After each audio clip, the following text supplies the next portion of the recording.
Good evening, everyone. Welcome to the Strand bookstore. I'm so excited to have such a large crowd. My name is Nancy Bass-Wyden. I am the owner. For a little bit of history, the Strand was founded by my grandfather, Benjamin Bass, in 1927 in an area that's just a block over along 4th Avenue. It was called Book Row. And at its height, there were 48 used bookstores. In the 92 years since then, all of the stores have shuttered except for the Strand. And thanks to you voracious readers, we're still family owned and still thriving. Tonight, I'm so excited to welcome Bhaskar Sunkara, founder and the editor of the widely popular leftist magazine, Jacobin, to discuss this book, The Socialist Manifesto, The Case for Radical Politics in an Area of Extreme Inequality. Since founding Jacobin, which Noam Chomsky has described as a light in dark times, he's been a columnist for the Guardian US. The manifesto presents a history of socialism and an argument for the end of inequality, and we couldn't be more thrilled to hear about it. We're also excited to be recording tonight's conversation with a broadcast from our friends at C-SPAN. Joining him in this timely discussion is Amber Uli Frost, a writer with bylines in Jacobin, along with The Baffler, Current Affairs, The Boston Review, and more. She's also a co-host of the Chapo Trap House podcast. Please join me in welcoming Bhaskar and Amber to the Strand. Thank you all.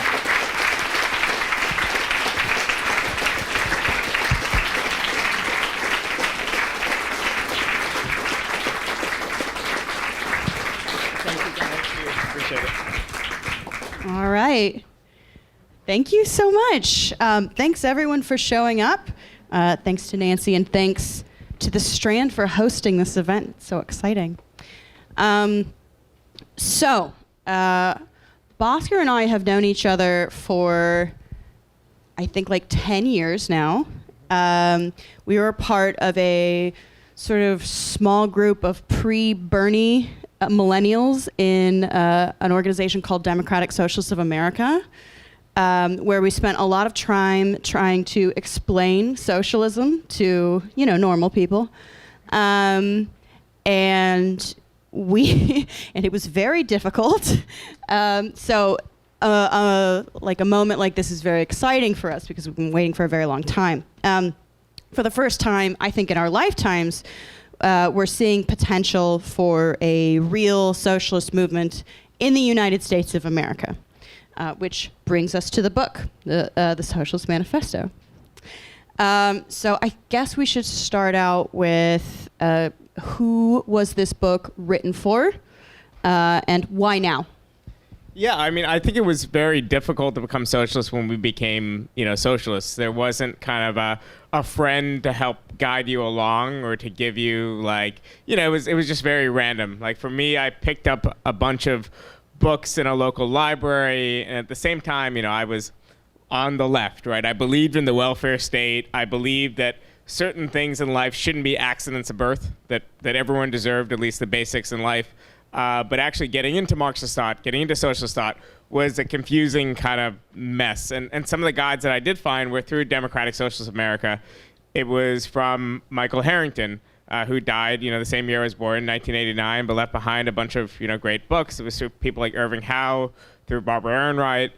So I kind of pieced together a tradition, but it required a lot of reading and a lot of dead ends. And what I wanted to do was create a primer that was a synthesis that can give people, I think, an overview of the highs and lows of the socialist history, what socialists want, but also kind of leave a healthy trail of footnotes. So if someone really wanted to get deeper, or if one part really interested them, they could actually kind of reconstruct the bizarre, intellectual and political development that we all had over the last, I'm 29 now. I guess I started identifying as socialist when I was like 14 years old. So I was way too young to be making those sorts of decisions. But, now there's more and more people who are less weird and less young who are coming to this idea.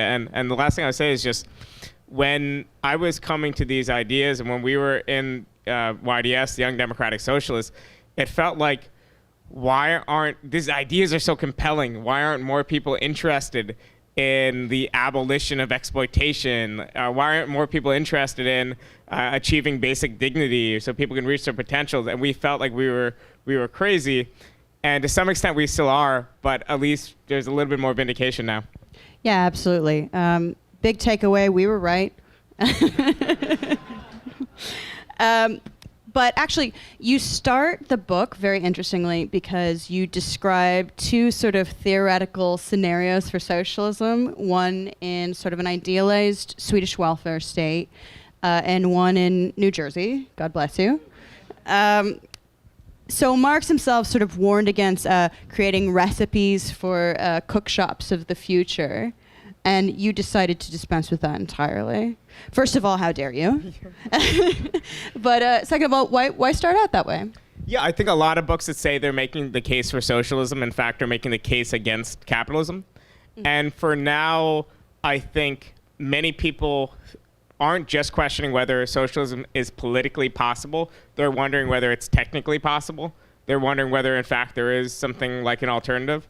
And I wanted to just start with a thought experiment. And in this first opening chapter, and I do think the opening chapter is good. The rest of the book is like pretty good, but it's like M. Night Shyamalan or something. It's like the concept is real good, and there's some real moments. There's some flashes of brilliance. Is this just fellow Indian American solidarity? Yeah, I love M. Night Shyamalan. I've watched, I defend M. Night Shyamalan to the, I was gonna curse, but it's C-SPAN, and pushing M. Night Shyamalan on these poor people is bad enough. So anyway, the first chapter is good. The rest is pretty good. But I lost my train of thought. All right? Why the thought experiment? All right. So I wanted to actually provide people with a basic overview of the Marxist theory of exploitation. Sort of what we mean when we say that workers are exploited. And it's not just that socialists think that workers are poor and weak, and that's why we focus on workers. It's that we think that these people actually have latent power, that they're really strategically somewhere in the production process, mm-hmm. and a lot of their life is determined by the fact that they have no other way to survive other than to just, trade their labor for cash. And mm-hmm. I try to explain that, but then explain how unions can help things, and also how a social democracy, like the kinds of societies that you saw arise in Nordic countries in the 20th century, could make things even better. But then describe, all right, what if we go beyond social democracy, and what would a day in the life of a socialist citizen actually look like? So it was a thought experiment to just think about what's our goal, what's our horizon, in a way that's a little bit less abstract and dry. So it's meant as kind of a funny second person narrative, and my protagonist is just clearly one of my cousins from New Jersey, but it's right what you know. But yeah. Yeah, I mean, I think that's sort of one of the things that you're very successful at, is illustrating that socialism is not some sort of project of mercy or humanitarianism. We focus on workers because workers have the power, or as the labor movement sort of used to say, the boss needs you, you don't need the boss. But you also, with the other chapters, which I think are quite good, you talk them down a little bit.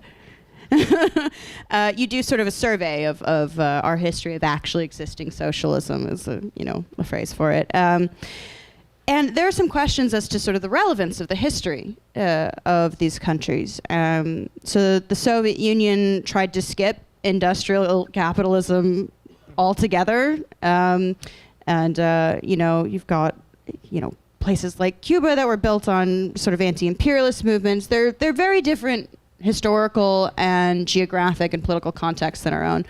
I guess, what do you believe is the proper relationship to history for a good contemporary American socialist? Well, I try to avoid the no true Scotsman approach to the highs and lows of the socialist experience in the 20th century. So often, let's say, when you talk to a libertarian, you could be lamenting all the inequities and all the problems in capitalism today. They might even agree with you. They would say, "Oh, that's not capitalism. That's crony capitalism. Right. That's not what I'm talking about." They have some good arguments with how orchestrated neoliberalism is. Yeah, but with socialists, we often do the same thing. We say, all right, we could just dismiss all that because that was bad socialism run by bad people, or that was socialism didn't go far enough, or didn't do this. And it's a bit too simplistic. So back about 150 years ago, there was a unified workers' movement. And all these people called themselves social democrats. So Marx and Engels, they called themselves social democrats. Then that movement kind of split into two. On the one side came the left wing of the social democratic movement. It came people that were trying to take power in really bad situations and trying to catch up with the West and industrialize and use socialism as a force for modernity and development. And that eventually fell into some of the worst episodes of authoritarianism the world has ever seen, into Stalinism and whatnot. On the other side, there was a strand of the socialist tradition that, confronting some of these different dilemmas in Western Europe, eventually gave up the horizon of going beyond capitalism and instead decided to fight for a functional socialism. Like, we would abandon our discussion of ownership, but instead we're going to try to achieve our core objectives of getting dignity and justice for everyone, but allowing capitalists to keep their property as long as we're taxing them at 60, 70% and we're creating this welfare state. And I wanted to see why both of these paths became apparent dead ends by the 1980s. And of course, I have more sympathy with the social democratic dead end, but I think that we need to think about what went wrong in those experiments and how, in fact, there was maybe a more radical but still democratic alternative to social democracy. So a lot of this was just looking the history very seriously, but not even in a moralistic way. It's easy to be negative about Mao or Stalin, or especially Stalin, but it's much harder to say that someone like Lenin from the very beginning was trying to construct a authoritarian state, and I think it's ahistorical to kind of think of it just through the moral lens. So while criticizing, I tried to avoid that and really address the dark parts of the history just as much as I addressed the real triumphs of the socialist movement. I think there were a lot of triumphs too. Yeah, absolutely. I mean, they really did. They did that whole industrialization thing. I mean, good for them. That's not hard. Yeah, and That's in not Western easy. Europe, God rested on the seventh day. We all, or many of us, hopefully, enjoy the sixth day off, and that's a product of the labor movement. That's a product of the socialist movement. Yeah, right. Yeah, no, there are huge sort of advantages and success stories to sort of both ends of the kind of full-on revolutionary model and then social democracy. But that also brings us to a kind of, like, we're confronted, right? So right now, there's a presidential election going on. There are 500 people running in the Democratic primary. And you have people like Andrew Yang suggesting things like, don't laugh, laugh, but quietly, suggesting things like UBI, so sort of a minor degree of redistribution without any sort of democratic aspect to what we conceive of as socialism. And that's very appealing to a lot of people. Understandably so, especially if you're downwardly mobile and you can't pay your bills.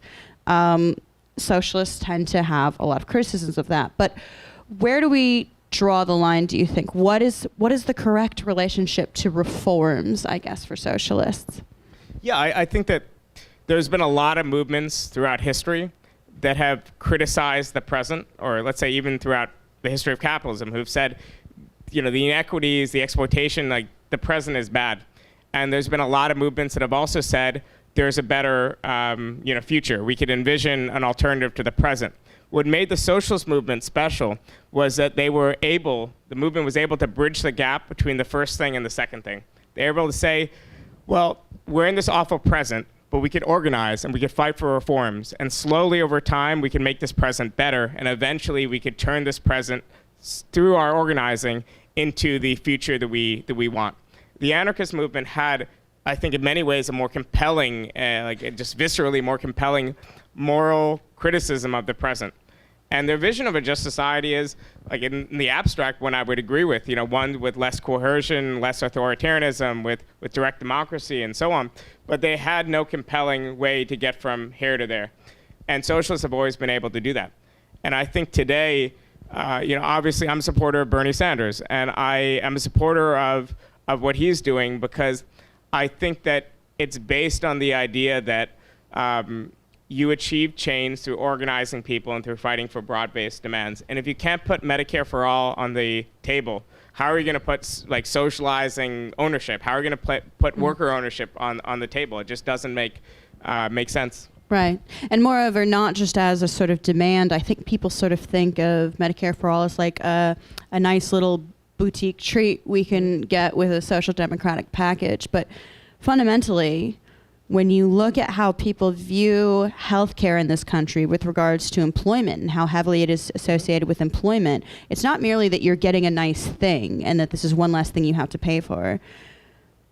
Healthcare, socialized healthcare, fundamentally reorients your entire relationship to your boss as an employer. So, I think in DSA we grew up on Joe Schwartz talking about Gore's like non-reformist reforms or whatever, and that can be a little bit opaque. But the idea of something like Medicare for all, it's not just you get a nice thing. It's that you get a nice thing that empowers workers, that allows them to maybe be more likely to quit their job, maybe be more likely to. It's the first and sometimes last thing that unions have to deal with when they go to the bargaining table. We take that off the table. It's one last thing they have to worry about. Yeah, we have to accept that people are rational. I think that's one part of both of our worldviews. It isn't maybe like hegemonic in politics today, which is we believe that if given an alternative, people know when they're being exploited, they know when they're being oppressed, and they don't need organizers and activists to tell them that fact. What they do need is a broader environment in which they can actually fight back and win.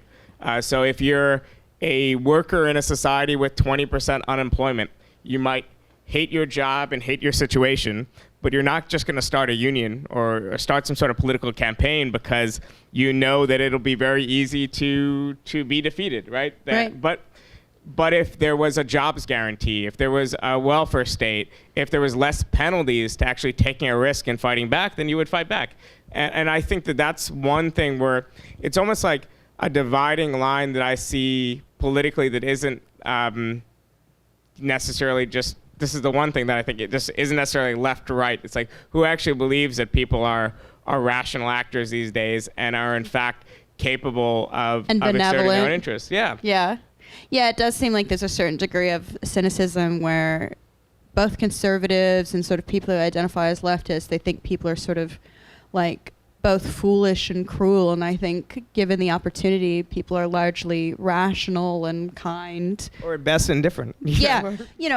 And that's not nothing. Yeah. As long as they're not malevolent, we could work with that. There's this line in that German, like the most famous German revolutionary song, the United Front song.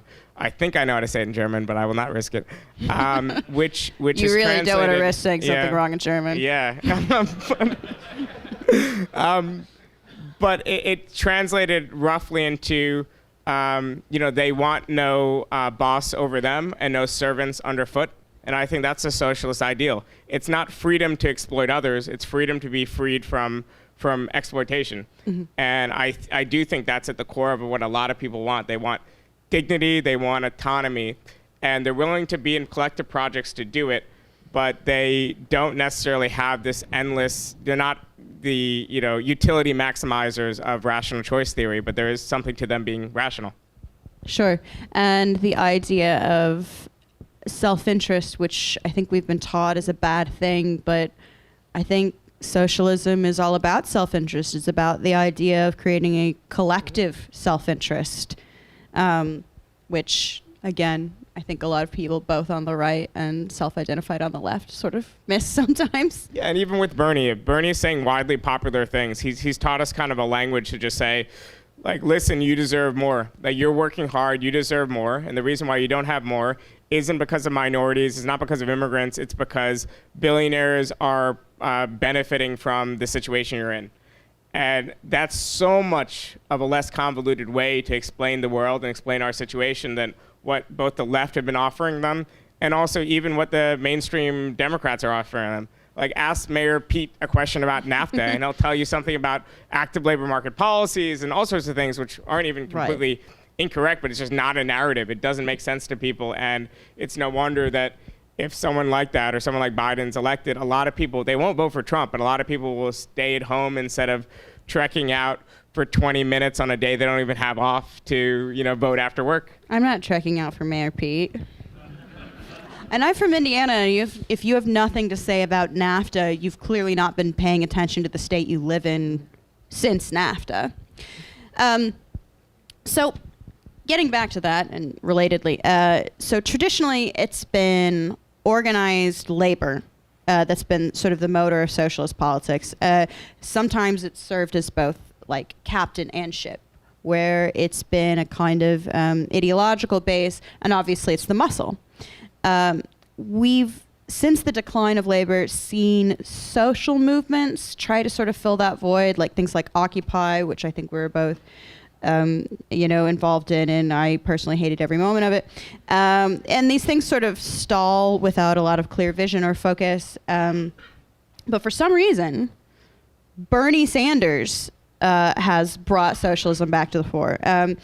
I did not see like this, septuagenarian Cold War Democrat suddenly getting the kids all down with socialism. And not just that, he has, multi-generational appeal or whatever.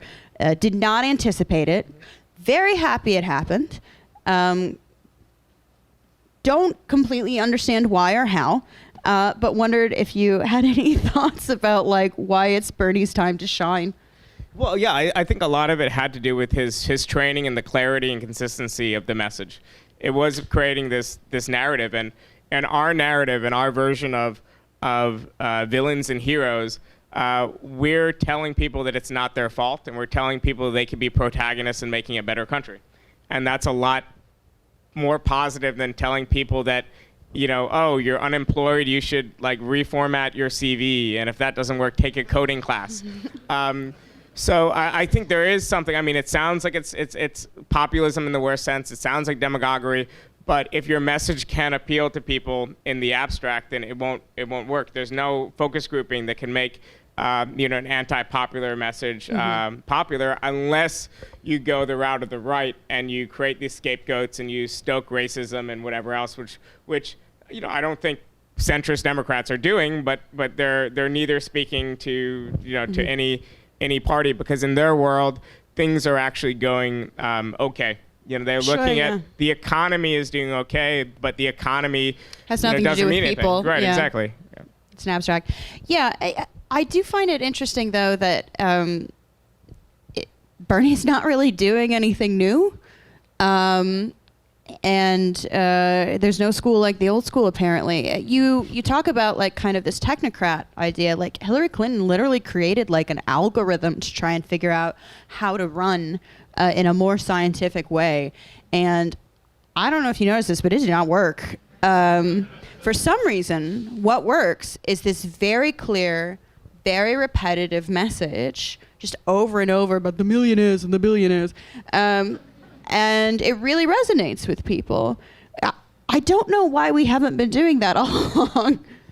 Yeah, I mean, I think that the left, for the longest time, was actually pushing through this message, was just defeated by circumstance. Now everything in civil society is very hollowed out. Like our unions are weaker than before, but also the Democratic Party is weaker and more hollowed out than before. Sure. And the forces of the right and the old forces of anti-communism are weaker than ever before. And now the fact that we could get a couple thousand DSAers in the New York metropolitan area out somewhere seems very insignificant in a country of 330 million people. But in fact, it has this real disruptive power. A few thousand people to occupy can make a huge difference. Partially, this is media events, but I think it's reflecting the fact that people are really out there and they're looking for a sign, they're looking for an option.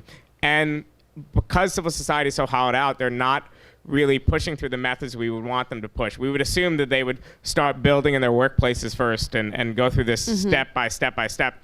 And one of the challenges for me as a Marxist and as a socialist is confronting the reality that now people are fighting back through largely registering discontent at the ballot box. And we need to kind of adjust our strategy and use Bernie and use all these other races at local and state levels in order to rebuild the labor movement and rebuild activism in communities. So we're kind of, instead of that being the last step, the culmination of a slow process of building for decades, it's kind of, this is the spark, and now we have to build something sustainable. We need, in other words, a DSA that's not just somewhere where people in their 20s and 30s feel comfortable at registering their discontent, but where a 40-something-year-old nurse after a long shift at work can stop by a meeting and not feel like they have to learn a new language to participate in.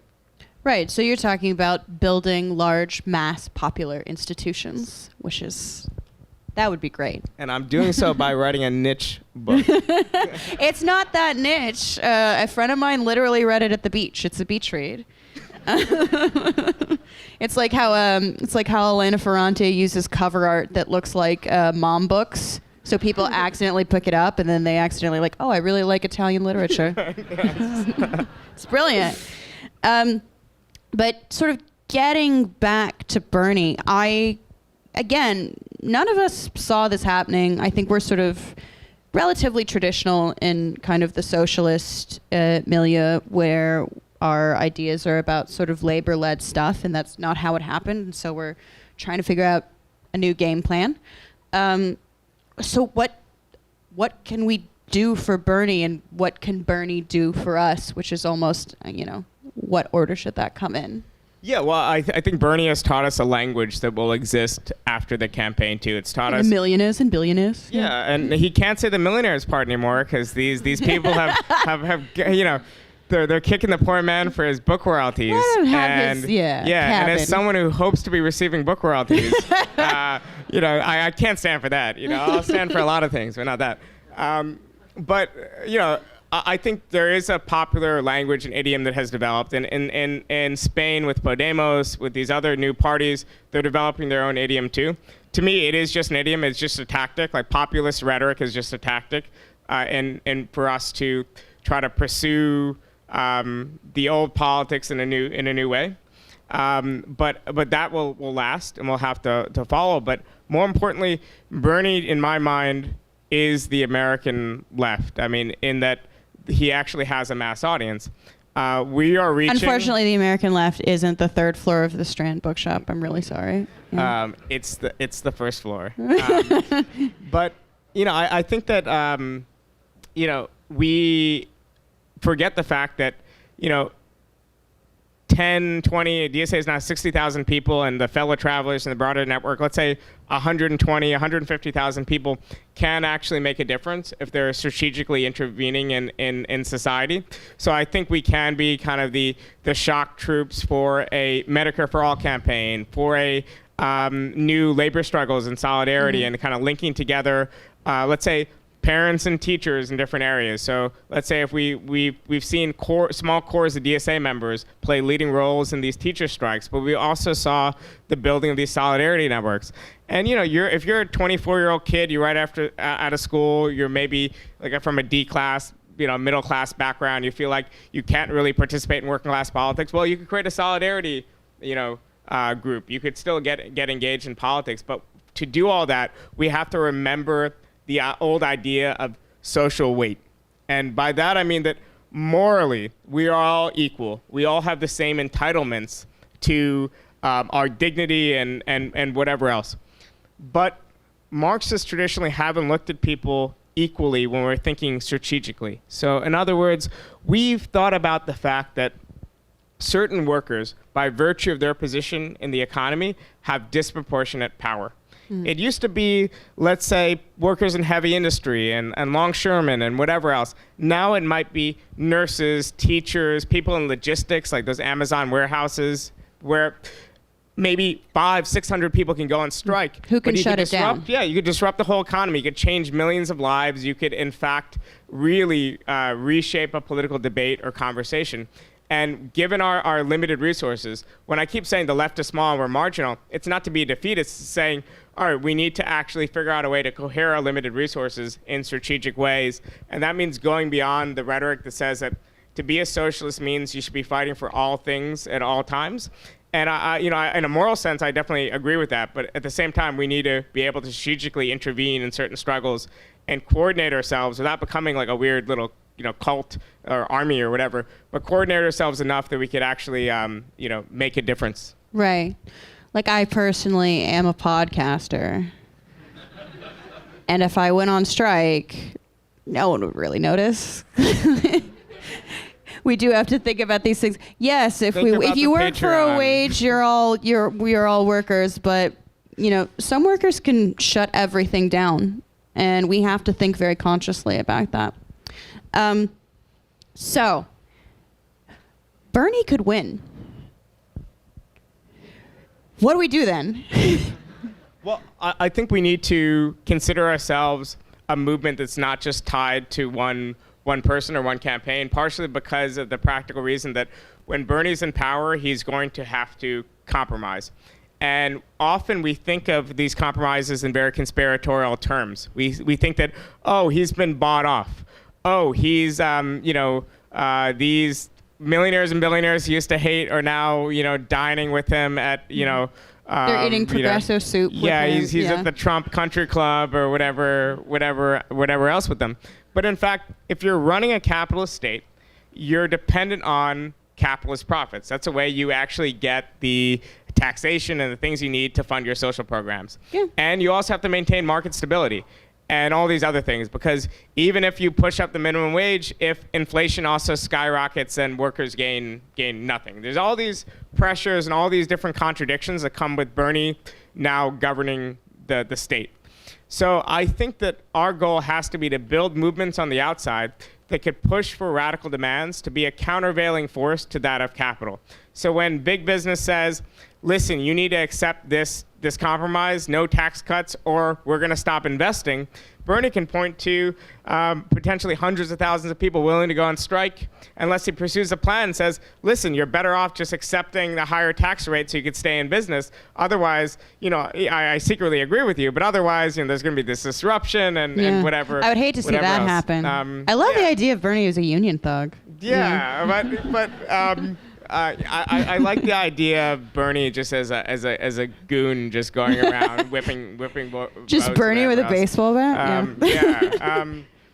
Okay, but so we need to build a countervailing force, but we need to think of ourselves as like we have our man in the White House, but we don't have we're not literally in power. Anywhere else. Yeah, we're not in power, and he could do some stuff through executive orders. So we should pressure him.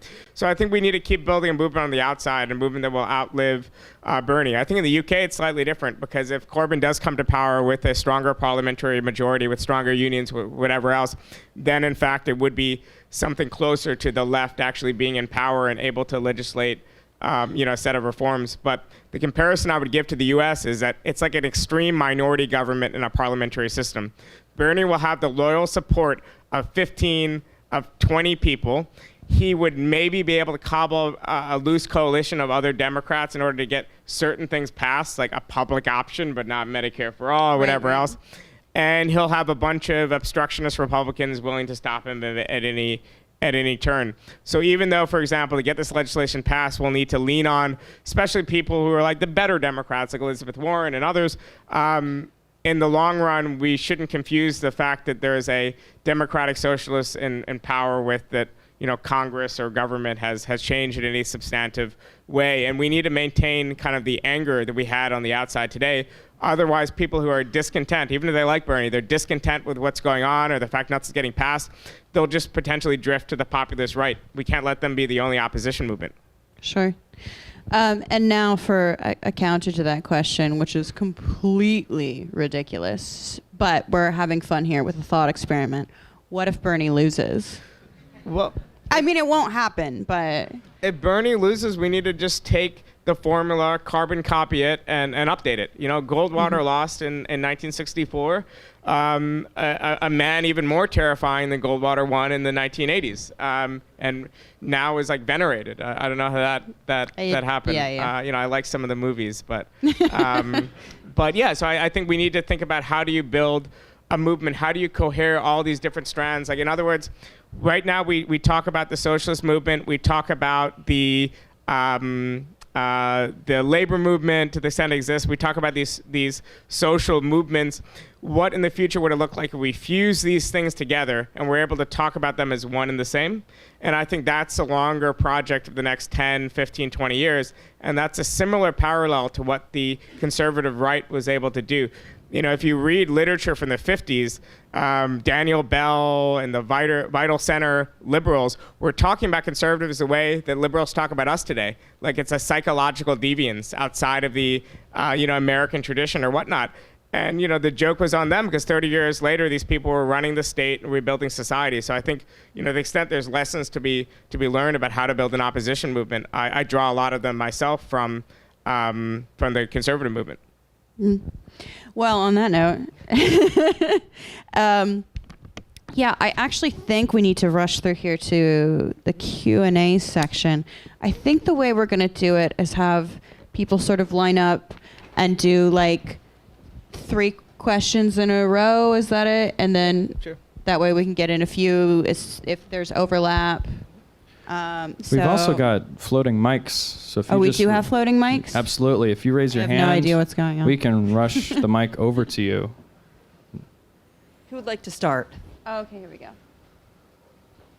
You'll be nice. You stand up. You mentioned taking inspiration from conservative movement tactics. And that will be the only part he gets quoted on in the press, by the way. But you wouldn't have the kind of funding that those movements would have. What are the different strategies that you think about in that scenario?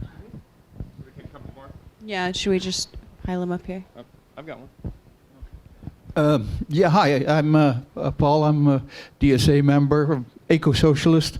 And talking about eco-socialist, I wanted to see how the ecology, the climate change is a very dynamic movement at the moment, going on very, very urgent actually. And how do you see we segue into that and how our position that is? So it's to you. Sort of like put in one more. Well, I could just answer you got it too, yeah. those for now. So I think on the question, the bottom line is it's much easier to organize capital in the interests of capitalism than it is to organize labor against capitalism. So I think that's even the more important thing than funding. Obviously, we need an alternative base of strength and support, and to me, that can't happen in any other place in the labor movement. Just at the level of being able to cohere together, mass groups of people, large amounts of funds, the coordination of the labor movement is still, even in our weak state on the U.S.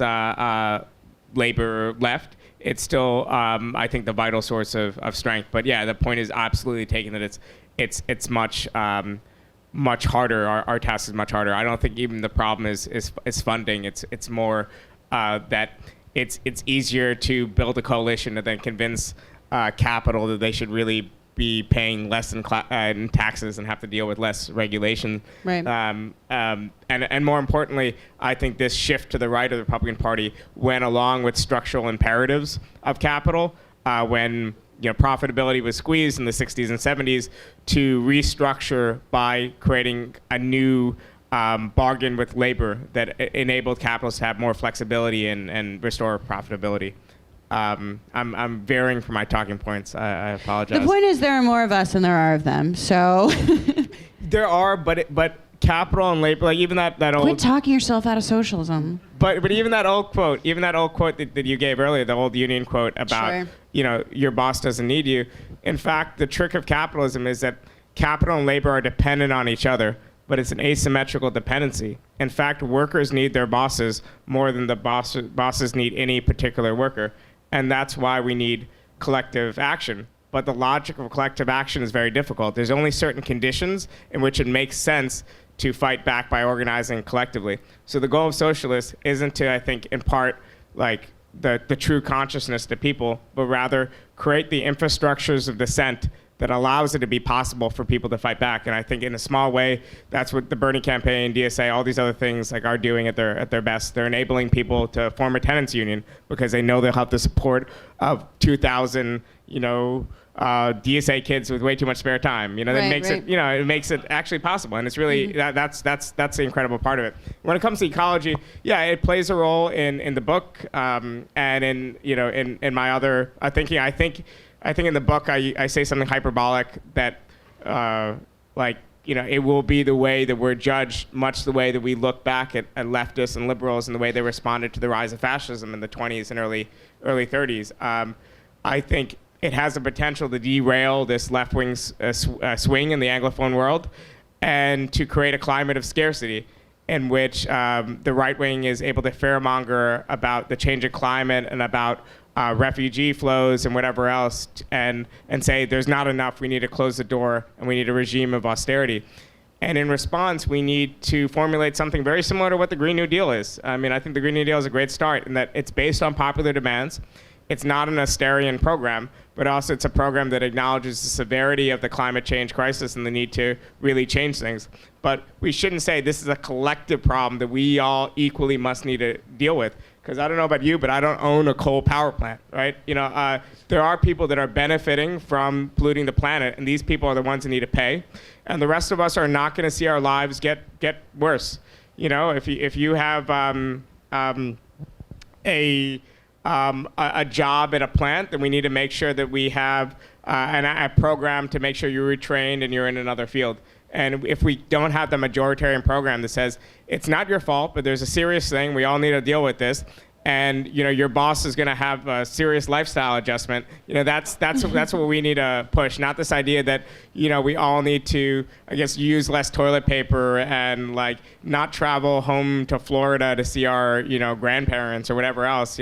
That's a very extremely New York reference. That was to all the white New Yorkers in the building, but yeah, I think that's our general stance. All right. Hi, my name is Minister Jazz. I'm CEO of Much Different, Brooklyn, New York. I'm also a DSA member. Ahead of 2020, we know that African American women are the backbone of the Democratic Party. However, I'm not seeing a strong socialist movement toward attracting African American women towards socialism. What's the problem, and how can we address it? Because when you look at this room, you see there's a problem. So. I think we got two more in the corner. So right now when I think about what you're talking about, Bernie Sanders, it reminds me of Syriza. I don't know if you address it in the book, but you talk about pressuring once they're elected. I don't know a lot about that situation, but it seemed they followed the same route and it didn't go well, as we know. So do you have any insight into that and how that could be avoided?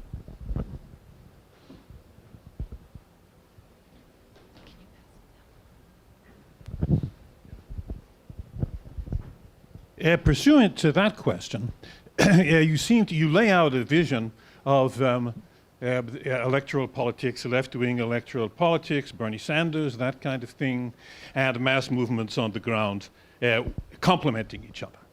But there have been times, as you know, because you're a student of socialist history, that these two kinds of movements have come into conflict. Like politicians who are socialist politicians come under pressure to renounce mass movements because they threaten anarchy, so forth and so on. People who are too involved in electoral politics tend to think only of electoral politics and say that you've got to tamp down the mass movement because they are going to scare off a lot of voters. You've got to present yourself as moderate and so forth. So we're a long way from that. But do you see this conflict as a possibility down the road? I guess I'll just quickly take those three. I mean, I think the point is very well taken in that I think with DSA and with these other organizations of the socialist left in the U.S., they are not extremely diverse. I think they're more diverse than people give them credit for, but they're still a long ways to go from reflecting, actually working class life in the United States. But I think a lot of that is rooted in the fact that DSA doesn't have these ties to working class communities. So in other words, a DSA branch in Brooklyn should look like what working class life is in Brooklyn, which is, let's say, disproportionately West Indian and disproportionately in these sectors and whatever else. But it looks like a DSA branch in a city on the other side of the country. But for me, while acknowledging that, I think we also have to see this as a starting point and say, all right, this is the problem. This is the lack of rootedness of this small growing left. We need to support the small growing left and direct its efforts into the kind of mass campaigns where we could actually reach people and connect with them. So, for example, in Los Angeles, when DSA played a role in Los Angeles and in East Bay with these electoral campaigns and teacher strikes and whatever else, they're now getting involved in campaigns that do really reflect the communities in which they're embedded. And are actually attracting, people in these struggles for their daily dignities and for, daily fights for justice, and not this abstract, like, we're just going to build an organization purely off the people that are just Googling democratic socialism and who have the time to show up at meetings. So I think it's a long process. I think it's something the DSA needs to be aware of, and other organizations on the left needs to be aware of. But we need to also just not be, defeatist and say, all right, this is the problem. We need to constructively, build towards it. Well, the other thing is that a lot of people already have their own institutions and their own communities, so people don't have a lot of time.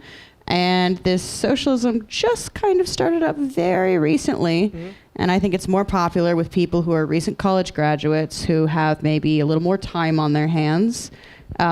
Due to either being unemployed or having this sort of job where you have free time.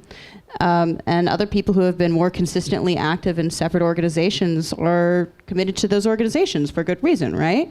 And I mean, it's a long coalition building process that we're not going to shortcut our way through, which would be sort of cynical and thoughtless. Yeah, and I think that in, let's say, New York, if you're a politicized, let's say, black worker in your 40s in New York, your terrain of politics will probably be your local not so good union and your local not so good Democratic club, right? Or the local Democratic Party or primary. And your thinking might be these organizations aren't that good, but they're a hell of a lot better than the Republicans. And this is where we actually have gotten some minor gains in the past. And I think on the left, we need to figure out a way to relate to those people and to criticize some of those institutions without seeming like we're criticizing them. And I think a lot of the discourse on the young left sometimes comes to a criticism of the institutions. It ends up seeming like the criticism of the people who are supporting those institutions. Mm-hmm. Meanwhile, they're just being rational actors. In a two-party system, what else are they going to do? Are they just going to start writing in Eugene Debs, out of the blue? So, I think we need to be aware of that. When it comes to Syriza, I mean, the easy answer is we actually control our own currency, right? We're not in the Eurozone. We're not a tiny poor Southern European country, which helps.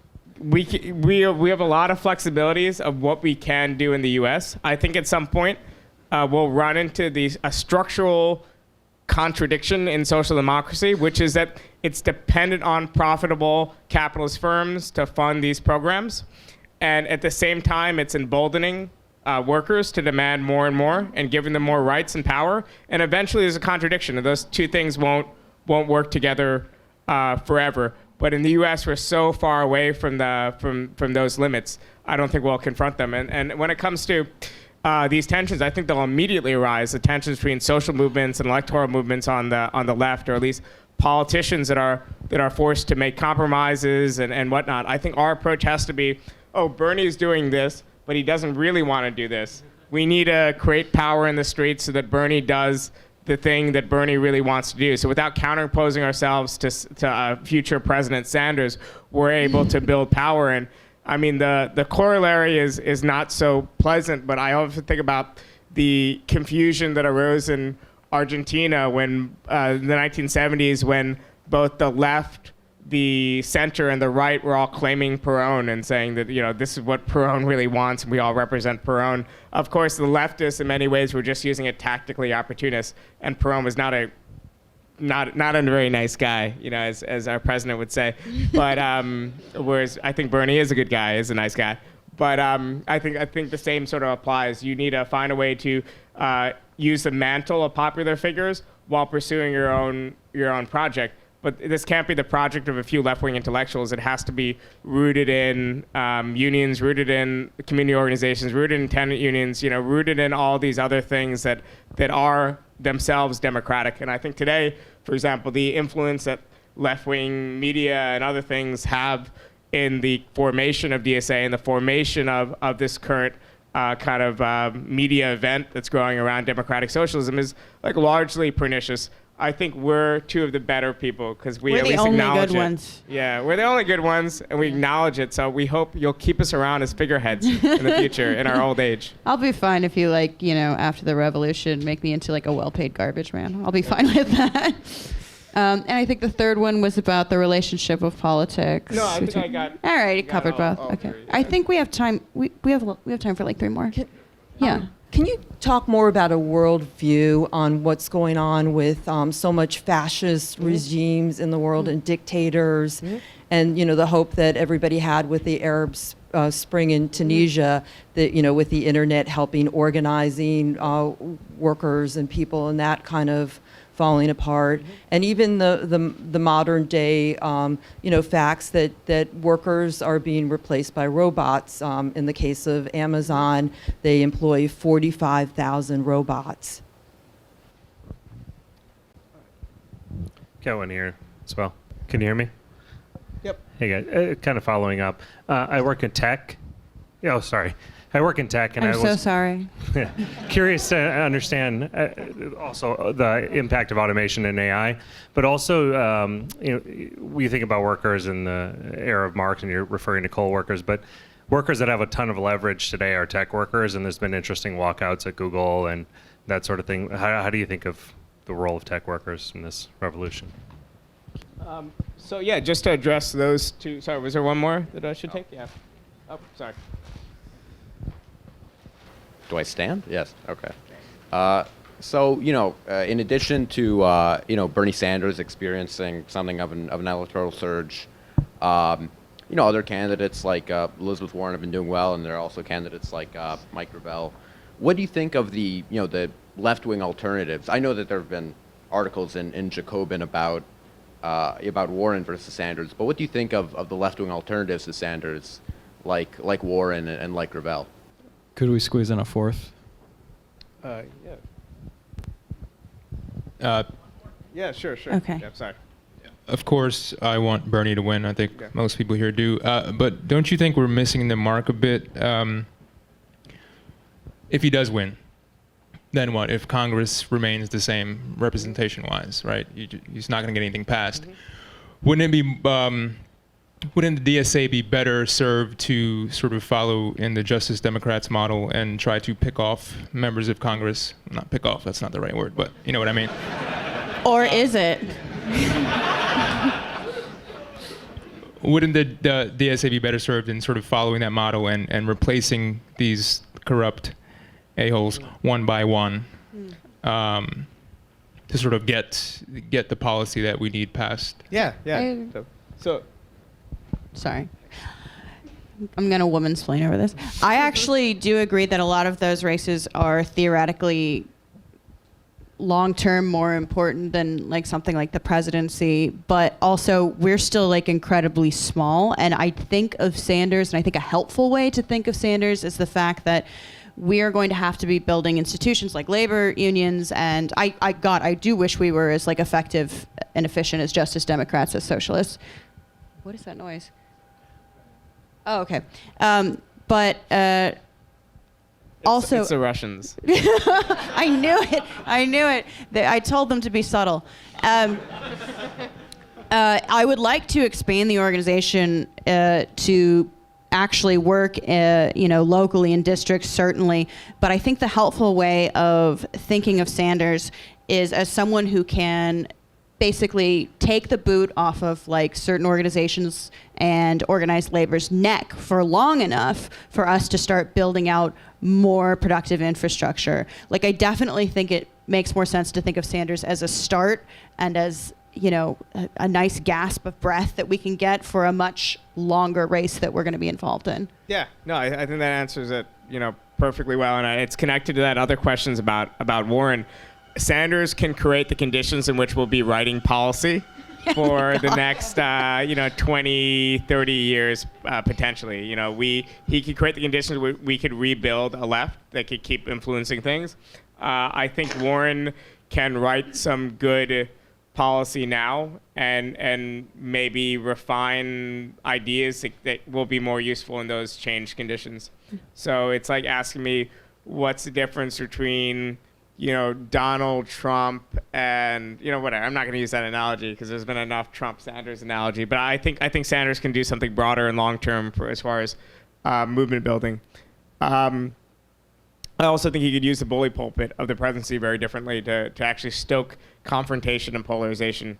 And this is something that we've seen to some extent with Trump, the way he's emboldened, you know, these people to kind of the racist worst portions of the United States, embolden them to pursue their own activities and do things like there's more groups than ever like detaining innocent people on the border and all these other things. And obviously those are insane things to do. But what would it mean like if we could say your president wants you to form a local neighborhood association to talk about your needs and concerns. Your president wants you to help a local strike effort and whatnot. And using that bully pulpit, I think, would be useful. And it gets us from thinking about just the horizon of what we can pass in 2, 3, 4, 5 years and think about longer term rebuilding a left and a different sort of way that people relate to the state.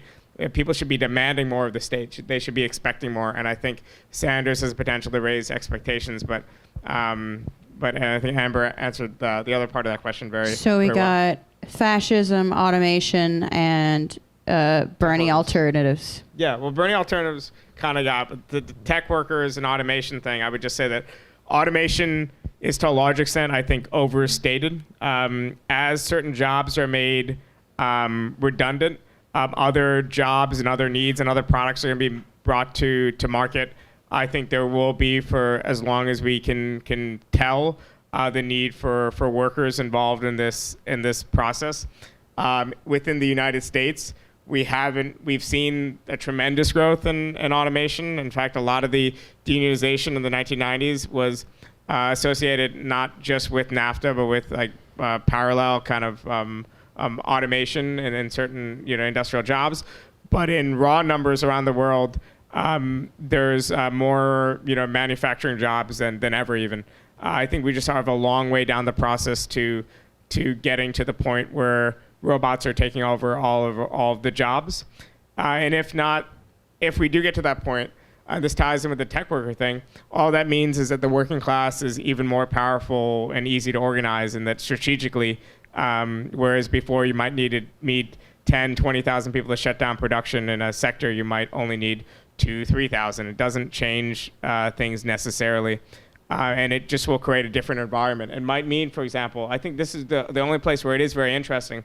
If you look like a country like India, there's a growing industrialization and development in India, but there's still the persistence of a massive informal sector.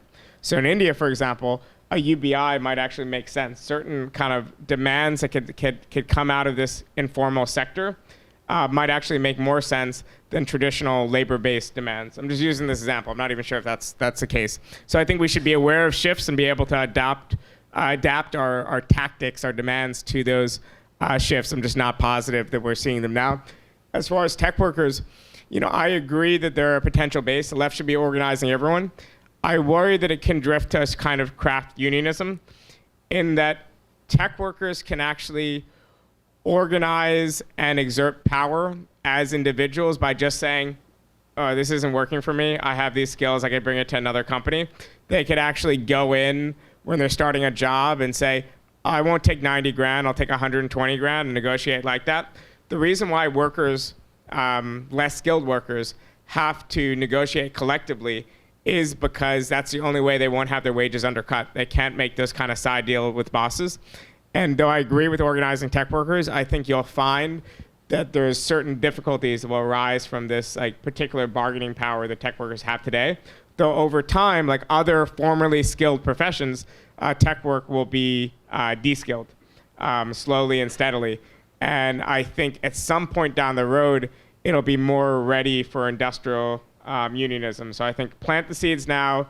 It sounds like you're doing great work now, but I'm not sure this should be like at the vanguard of our struggles or this present moment.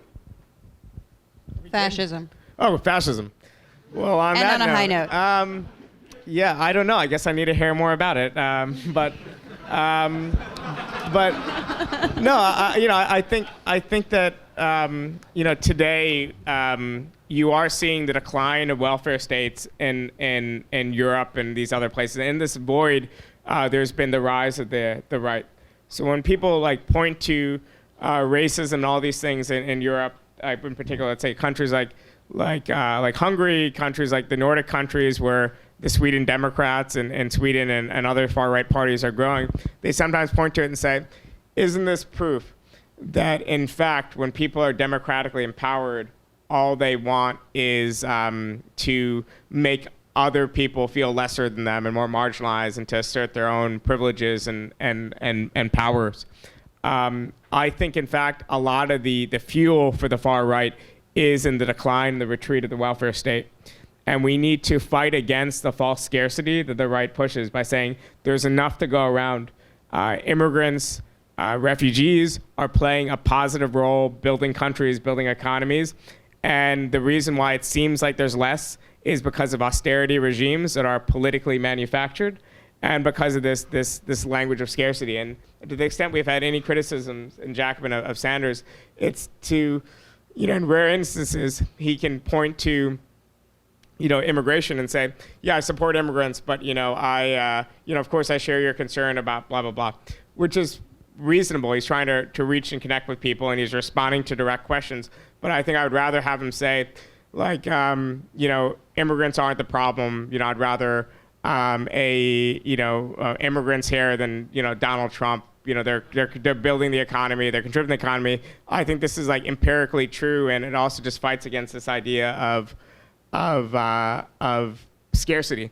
And that should be our main message going forward to people, that there's more than enough.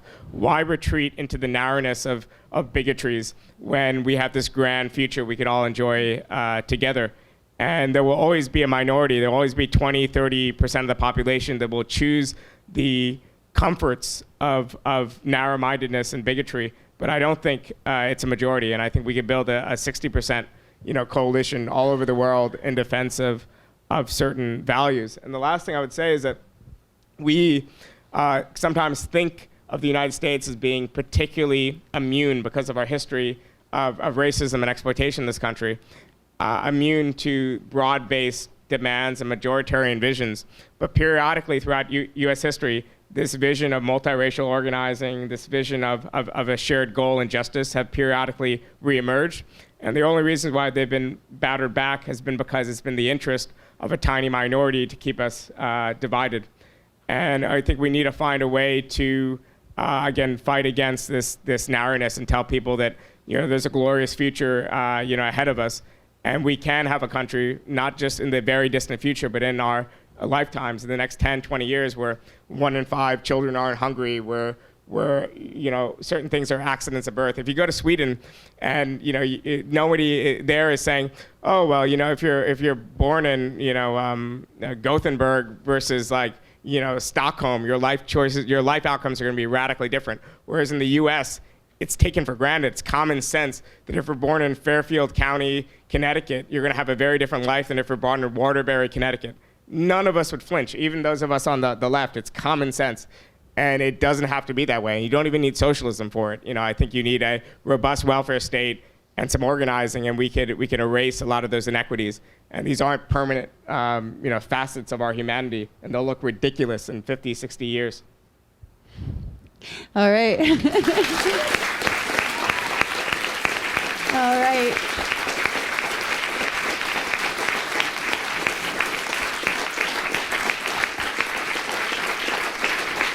Well, yeah.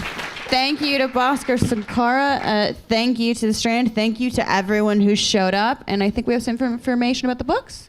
Yes, we're going to have Bhaskar's going to sign at the side, and we have more copies for sale. And I just love ending on that positive note, and I love this timely, spirited conversation. So thank you, Amber. Thank you for being here.